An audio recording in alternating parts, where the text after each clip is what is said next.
এইবার শাকিব খানের সাথে কাতারে দেখা মিলল শাকিব খানের প্রথম স্ত্রী অপু বিশ্বাসকে। হ্যাঁ দর্শক, ঈদে শাকিব খানকে তার ছেলে জয়ের সাথে পরিবারের সাথে ঈদ করতে দেখা গেলেও ঈদের পরের দিনই জয়কে নিয়ে কাতারে পাড়ি জমান আমাদের মেগা স্টার শাকিব খান। আর তারই কিছু ভিডিও অপু বিশ্বাস শেয়ার করেছেন তার ফেসবুক ওয়ালে, যেখানে দেখা যাচ্ছে শাকিব খানের সাথে হোটেল রুমে কাতারের সুন্দর সিনারি উপভোগ করছেন তিনি, যদিও শাকিব খানকে ভিডিওতে দেখা যায়নি। এরপরই তার ছেলের সাথে হিজাব পরা ভিডিও শেয়ার করেন অপু বিশ্বাস, আর তাতেই সকল সাকিবিয়ানরা শিওর হয়ে যান শাকিব খান এখন অপু বিশ্বাসের সাথেই আছেন। আর তাই অপু বুবলিকে জানাতেই প্রতিটি মুহূর্ত শেয়ার করেই যাচ্ছেন। এর আগেও ঈদের দিন জয় ও শাকিব খানের ছবি শেয়ার করেছিলেন অপু বিশ্বাস, এরপর তিনি পোস্টও শেয়ার করেছিলেন।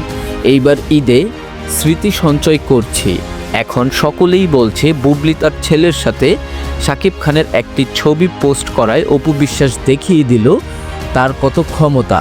শাকিব খানও নিজের ছেলেকে নিয়ে বিদেশ ট্যুরে চলে গেছেন তিনি। তো দর্শক, আপনারা কি শাকিব খানের সাথে অপুকে দেখে খুশি নাকি বুবলির সাথে দেখতে চান? অবশ্যই কমেন্টে জানাবেন।